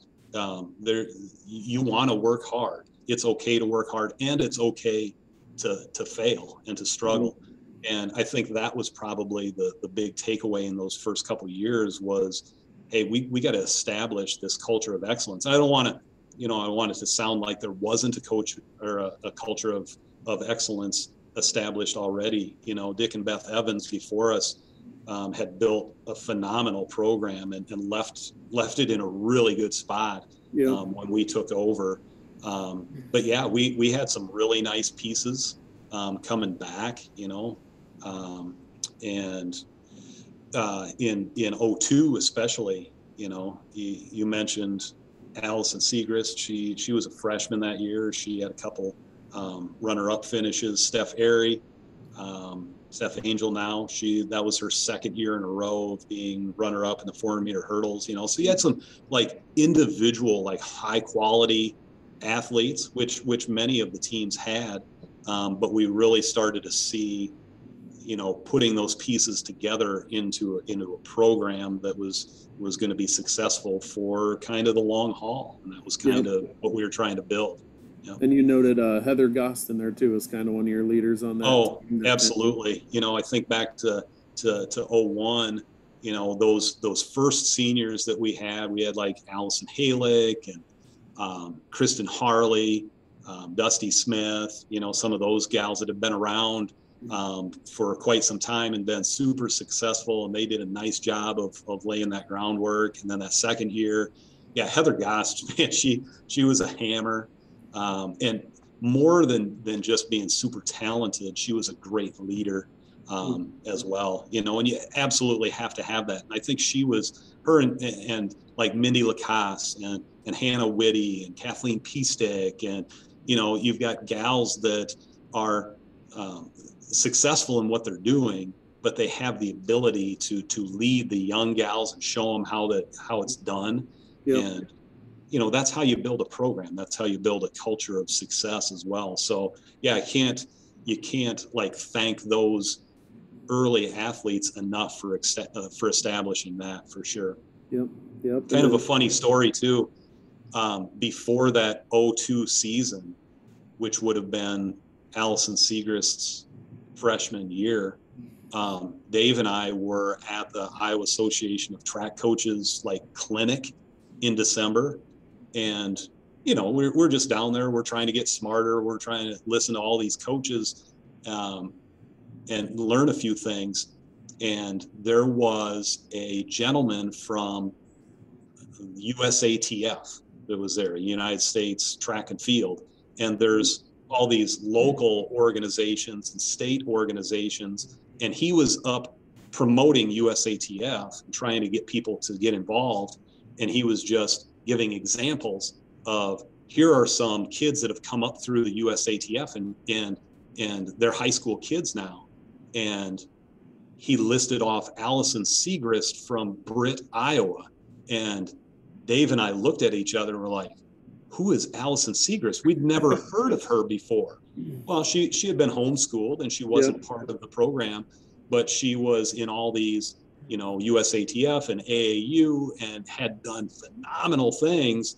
And by the time we left there, we were very familiar with Allison Siegrist. So it wasn't very long before we were having those conversations. So that was kind of fun to realize that those pieces were coming with some young gals as well. So I went to church with the Siegrist family. They're good people. So great people.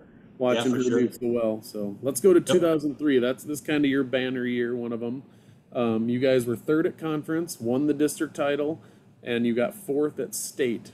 Qualified 10 events for state that year, highlighted by Steph Airy winning the title in the 400 hurdles. Before you talk, I just remember Steph in high school was laser focused. Like, she was so serious about doing well in track, and I always had a ton of respect for her. I mean, she was intense, and she was She was dedicated. Yep. I always appreciate that. So about that season? What do you remember? Oh, a lot. Yeah. Yeah. That's the season that I think of often, simply because there were so many things that transpired that season that were super memorable. We had some gals that had a ton of experience. Steph was a senior. She'd been runner up twice in the 400-meter hurdles. And like you said, she was laser focused, and she had in her mind that she was not going to be denied that year. So her leadership was phenomenal. Yeah. You know, I just remember early in that season, we knew we had some very talented young gals as well. You see right here on the screen, you got Morgan Shields doing her thing in long jump. You got Holly DeGoose, who was a freshman at that time, taking the handoff from Angie Pritchard there. Just a bunch of gals that were meshing together nicely. But I remember going over to Mason City, and we hadn't put too much thought into the Drake relays. It's one of those things, especially on the boys' side. It was pretty easy to get your 4x1 in back then. So the boys typically would take some guys down to Drake, but we hadn't put too much thought into it. And we went over to Mason City, and we put together a 4x4 that had Steph and it had Allison on the anchor. And then we were always trying to figure out who are those two gals kind of in the middle. And we started messing around with Holly DeGoose, a freshman, and Sarah Swanson, also a freshman. And that foursome at that meet in Mason City ran, I think, about 4:20 or so, which at the time was like, holy cow, that's a really nice time. So we started looking at like what it typically takes to get to Drake. And the cutoff was usually about 4:11, 4:12, 4:13 in that range somewhere, which breaks down to about 63 seconds a gal if you're going to average it out, which especially for a 1A squad is really solid. And we're like, hey, we probably need to take another crack at this. So we were going to run it at our home meet on Monday, the following Monday, which happened to be the Monday before the Drake Relays cutoff, which was on Wednesday, maybe. I don't remember exactly when it was. Well, lo and behold, our home meet got canceled because of weather. And so we're scrambling, trying to figure out what to do. And went to Coach Timmerman and said, hey, we got this squad. We really want to give them another shot. Can I have permission to try to find us a meet? He's like, okay. Had to do a little convincing. Jim was pretty hard sell on some of that stuff. But he gave me the okay, the green light. And the next night, we ended up taking a couple Suburbans full of gals down to Urbandale. So he green lighted us to go down to Urbandale, and we got in a meet. Well, Urbandale was there, obviously. Southeast Polk was there. Ankeny was there. It was all these big Metro Valley and Dowling, all these big metro schools. And they let us in, and we were running 4x4. And I remember that night we got 7th place in our heat. And our time that night was 4:12.79. We had dropped almost 8 full seconds off that time from the week previous. And we knew it was going to be close. It was going to be tight. And a couple days later, when the Drake Relays times came out, lo and behold, they took 3 heats at that time. So 24 teams. And we got the 24th spot in the 4x4. So that put us in heat 1, lane 8 that Saturday morning of the Drake Relays. And I'll never forget it to this day. Steph Airy let us off, and she was typically running about a minute 1, and she ran mid 58 that morning. Wow. And Coach Muller, Ben Muller was my assistant coach at the time. We looked at our watches and looked at each other. We're like, okay. And by the time Steph handed off to Sarah Swanson, who was a freshman, we had about a 10 to 15 meter lead, stagger and everything, so you don't really know exactly how far ahead you are. Hands it off to Sarah, and Sarah just takes off running scared, absolutely running scared. She'll tell you that too. She told me that after the race. And she got down the backstretch and just kept stretching the lead. And Sarah was a 104, 105 kind of gal. And we got to the handoff and we looked down 102. Ben and I look at each other, we're like, all right, we got something going here. By the time Holly got around and on the back stretch, there's a video that I watch quite often, and it's from our angle. So you're looking right down the back stretch. And by the time Holly comes around the turn and she's running down the back stretch, it's a good 5 to 6 seconds before the second place team even comes into the picture. We were ahead 30, 40 meters by that time. And Holly did the same thing. She was usually at that time was running like 106. She ran 102 and a half. And Allison, who was like a 101, ran a minute flat. And our qualifying time of 4:12 and change in that prelim, we ran 4:03.57 and shattered the school record, qualified for the finals of the Drake Relays, little 1A school. So, and then we got to come back later that afternoon, ran against Atlantic and Valley and City High and Pleasant, all these big 4A schools, ran 4:05 something in the finals, ended up getting 6th place. And it was just absolutely phenomenal. It's one of those, moments in track and field. People that don't understand track and field and aren't passionate about it are probably sitting here saying, whoopee, what's the big deal, right? But it's one of those moments in track and field that's like, holy smokes, that was amazing what that foursome did. So remember that forever. I watched that. I've used it as a motivating video for some of my teams as well. So pretty awesome. And then we go to Parkersburg for our district meet. That was cool because they sent us, east for about the first time and got to go back to my old stomping grounds, got to see Coach Thomas again, it's always awesome to get down there and see him. AP's track is like bright red. So it was just really some cool things. And we just absolutely went down there and dropped a hammer on the Cedar Valley. I know AP had a really good team that year. My old school, Allison Bristow, had some hurdlers that were just phenomenal. But we put some people on notice that day, dropped 92 points and just kind of ran away with the district. So that was our third district in a row, district title in a row. Really cool afterwards too. Coach Thomas stopped me on the track and shook my hand and gave me some really encouraging words. So, that's really special to me as well. Definitely. And if you noticed, I put a couple things on the background. One was a Britt article of Steph, and then the Mason one. I just noticed Justin Hill and Matt Koss. Do you remember those two reporters?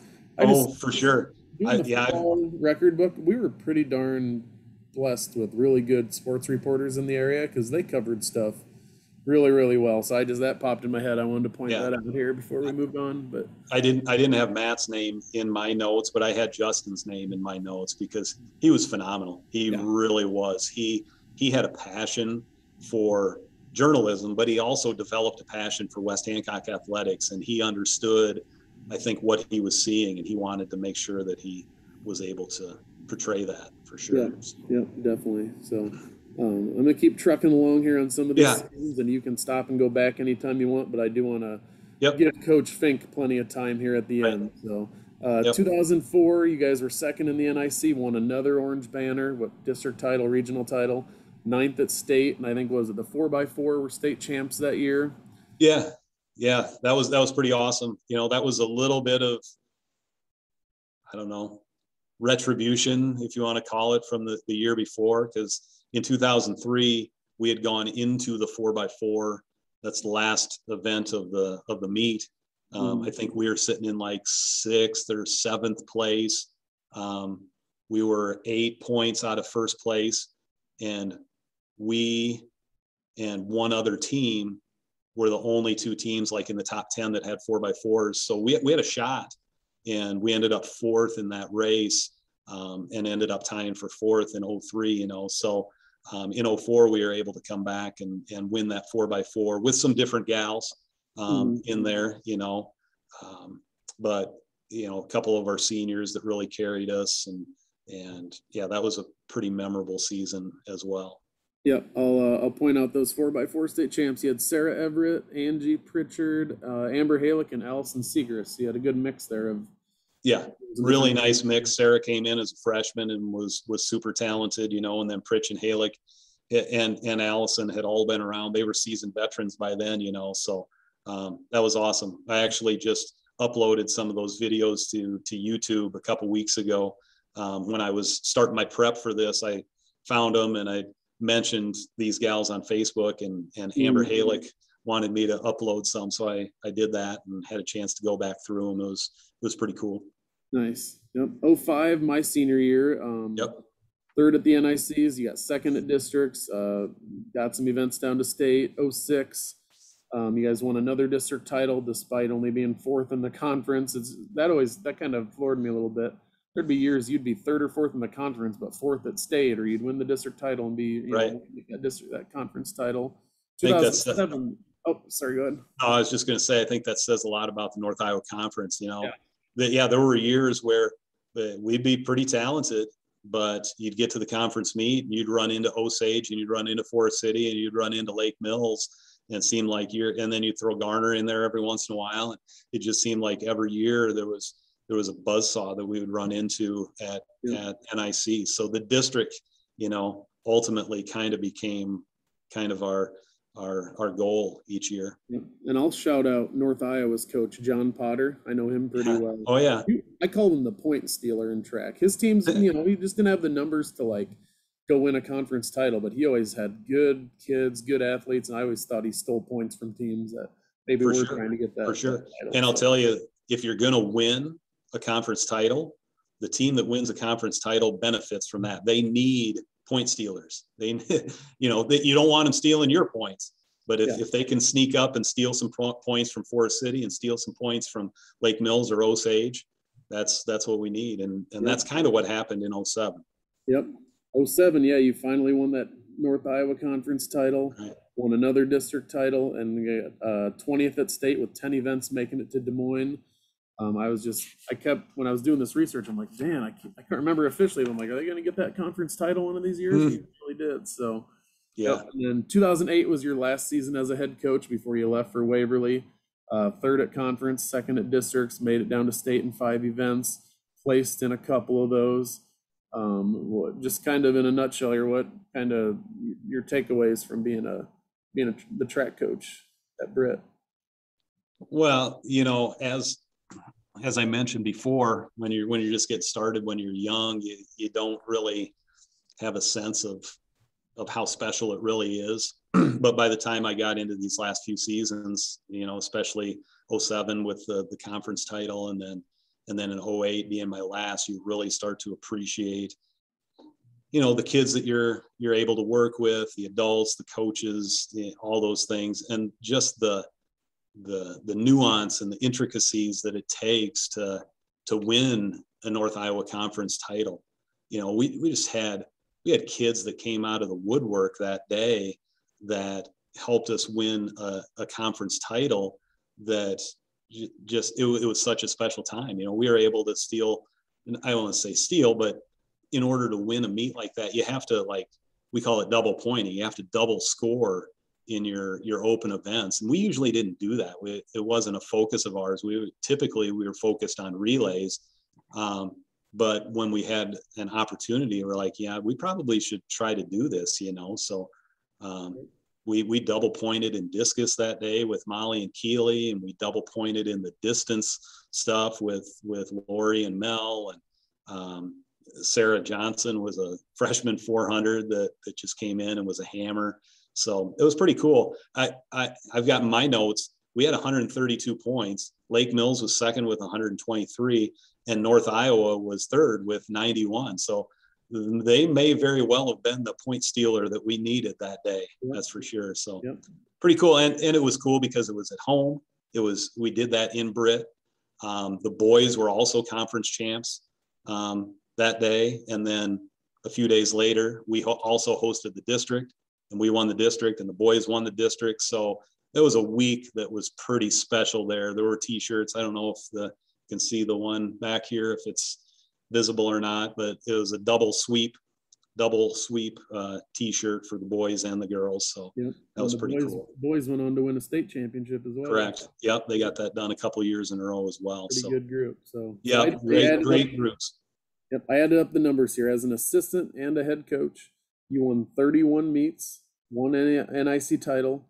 You were runner-ups 4 times in the conference, always in the top half though. 6 district titles and 3 runner-ups. And we never finished worse than second at districts.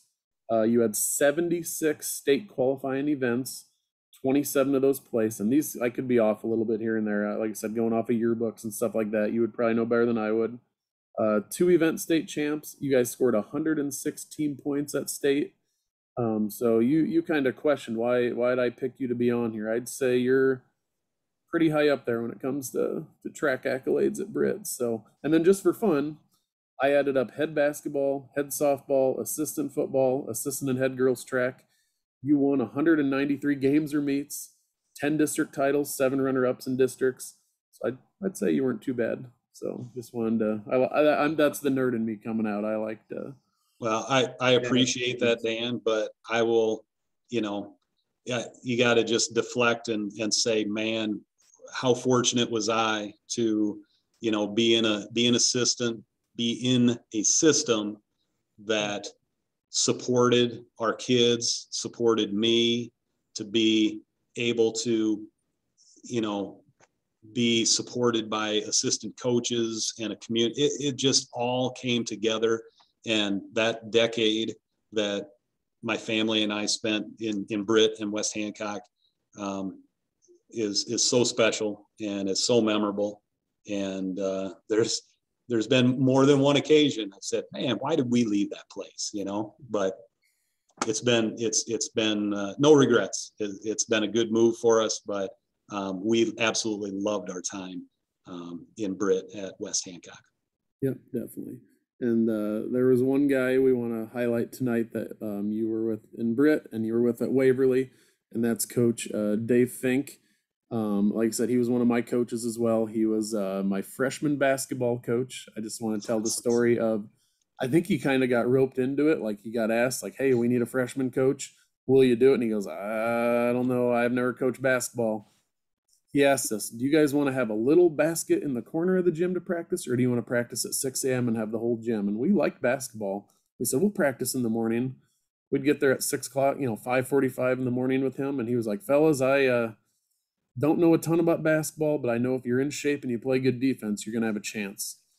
So we ran and ran and ran and ran. And I think the first 2 weeks, I don't know if we touched a basketball more than 15 minutes of a practice. We just conditioned like crazy. And I think in the back of his mind, he was thinking football too, like keep these guys in shape for football. But yeah, so Dave Fink, if you see behind me on the screen, it says the Dave Fink Memorial Golf Outing. Coach Fink, former West Hancock, and recently Waverly Shell Rock coach, passed away in October of 2016. So we're coming up on 5 years from that. This is from his wife, Tiffany. She wanted me to read. Said, Dave developed a short list of passions and priorities, which included coaching, his family, his friends, and his faith. The legacy he left behind was win the day. And his family strives to continue all things Dave was passionate about. Each year, his family hosts the Dave Fink Memorial Golf Outing. It's a time for fellowship, fun, and reminiscing. All proceeds from the outing go to supporting student athletes, primarily the Waverly Shell Rock football program, senior scholarships, and the Waverly Shell Rock FCA program. So that's kind of what that golf tournament's all about. And it kind of sums up Coach Fink, I'd say, in a nutshell there. So what do you want to say about Coach Fink here? He was a good dude. Yeah, good dude. That's that was his line. That was his line that he always used. I'm sure he used that about you a few times, Dan. Good dude. But Dave just had a passion for working with kids, a passion for coaching. I'm not sure if he was necessarily passionate about the teaching end of things. Ultimately he got out of teaching, but he kept coaching. But he and I mean, we were kind of kindred spirits, and our lives converged just kind of at the right time. And we spent, like I said before, a ton of time together. And,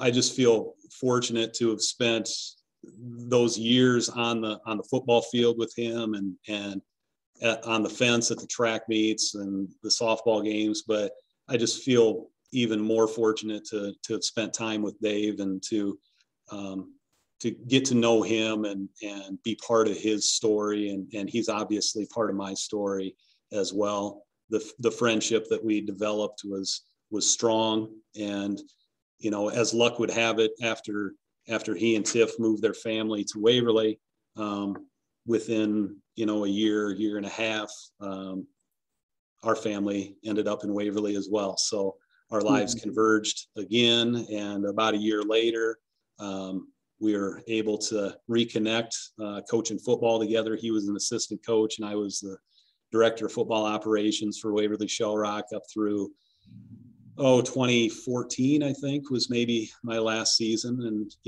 it was about that time that Dave started developing some heart issues and episodes and things of that nature. And he ended up getting a pacemaker put in, and things seemed to be going in the right direction. But like you said, things just in 2016, we lost Dave to a massive heart attack, and he left behind his wife and his 3 boys, and we just wanted to, over time, make sure that we honored his memory and his legacy, and wanted to figure out how we could do that best. And the things that he was most passionate about in his life were his family and his faith and friendships and football and things like that. And that's where the idea behind the Dave Finke Memorial Golf Outing. I want to make sure people know it's an outing. It's not a tournament.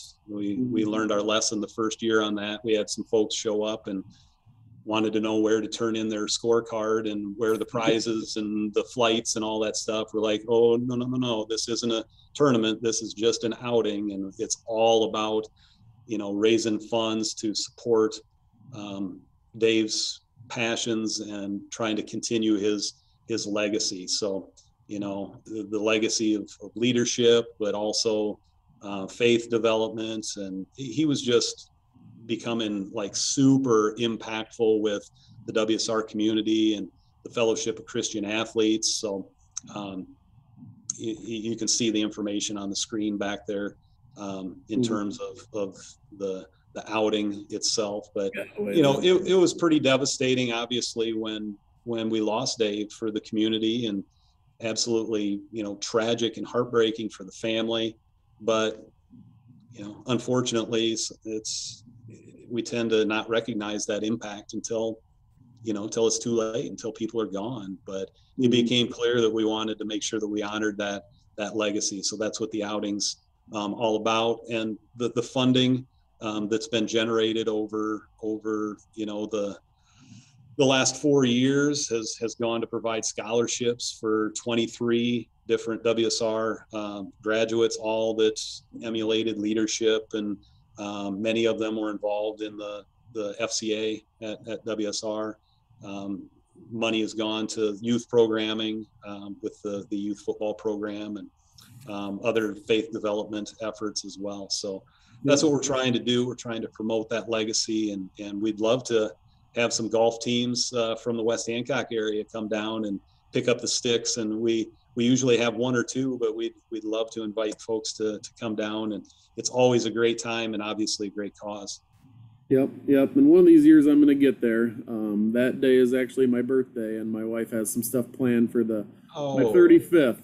She thinks that's a big deal, so we got to do some stuff. But my goal next year is to get there and talk to some of my buddies and put a team together. But yeah, Coach, like Coach Sanger to a degree, kind of scared me in high school, because he was kind of down to business, serious guy at times, and we would tread lightly, but we would also push buttons a little bit because we knew he got a kick out of us at times. One of my favorites was the computer class he taught. We had to make a website, which can barely be called a website today.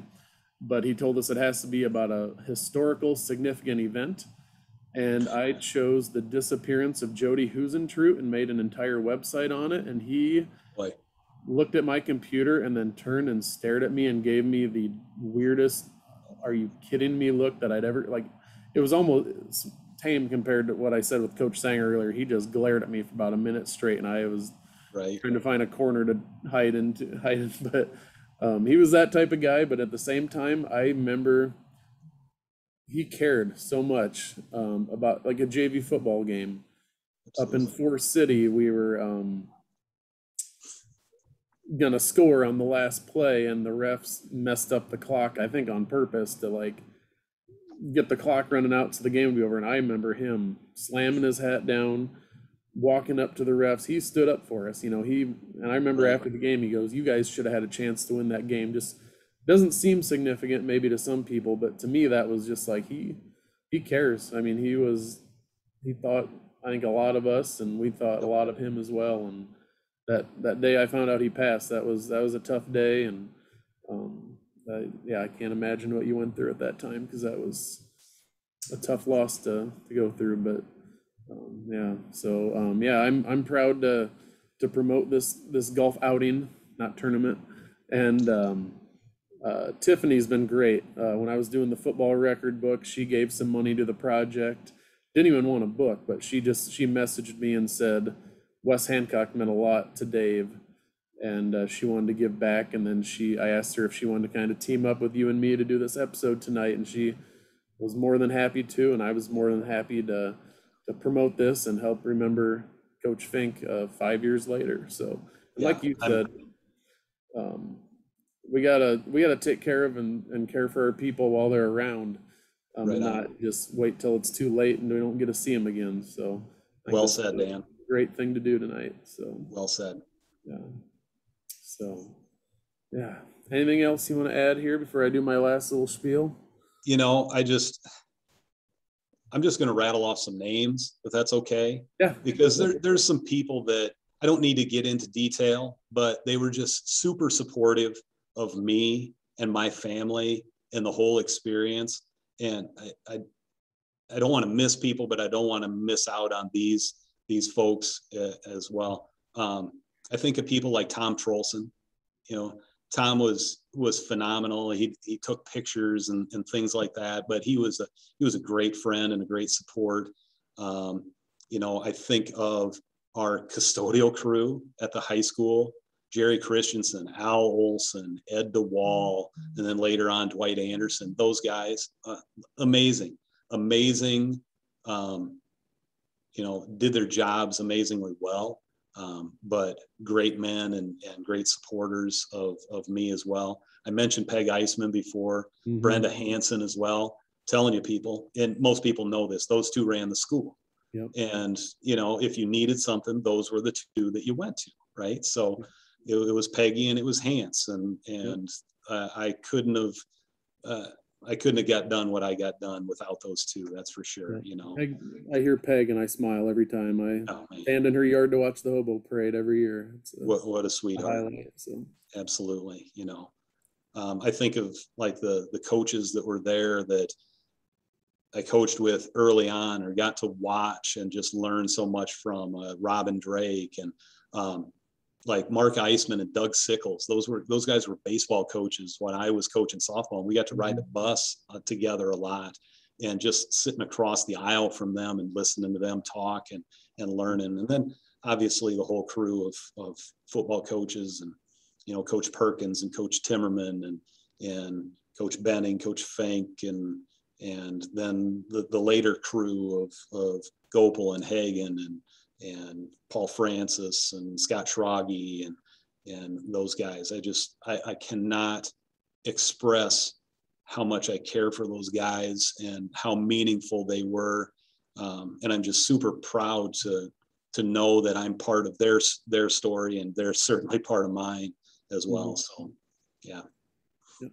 Cool. All right, we're going to wrap this up. Real quick here, August 25th, I'm raffling off those Coach Sanger Cornhole boards. About $1,300 has come in, thanks to Kurt Kopacik and his folks again for helping with all that. Message me if you want to get raffle tickets, Venmo me. Just get a hold of me. I'll let you know how to do that. And thanks again to our sponsors, Ewing Funeral Home, J. Hiscox Estate Farm Insurance, Deemer Realty, Britt Vet Clinic, and then the Dave Fink Memorial Golf Outing and Central College, go Dutch, in Pella, Iowa. Not Wartburg for any of you Waverly people watching on behalf of Coach here. Next episode I have coming up is the 96 state championship football team. And then you've seen my list before: Russ King, Aaron Rasmussen, Rod Barkema, Ann Hagen, Brent and John Hagen. I just added John to the Brent episode. Jason Harley, one of your former players. Dwayne Cook, Rachel Lear, Dave Smith, another former one of yours. Gene Gunther, guy you just mentioned, Mark Craig, Bob Eisman, Candace Wilson, Jeff Nielsen, Bob Horner, and John Weiland. So wow, it's going to be a fun lineup. I think I'm booked till next March. I'm excited for that's awesome. Those and looking for some sponsors to continue raising money for the Legacy Fund here. So, yeah, you kind of gave some shout outs though. Do you want to throw anything else out there, or would we tonight? I know everybody kind of is doing this, but I just want to shout you out, Dan, and huge thanks, huge props, for all that you're doing and that you have done and you're going to do.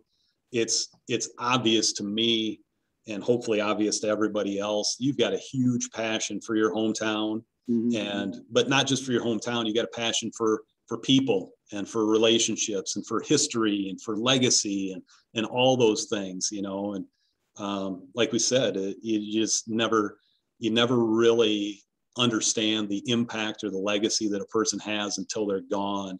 And the fact that, you've started this charge to make sure that Coach Sanger's legacy and impact and Mrs. Sanger's impact is fulfilled and it continues on. That's exactly what we're trying to do with Dave's legacy as well. So you're doing a remarkable job with all of this, and I just want to, from the bottom of my heart, thanks a ton.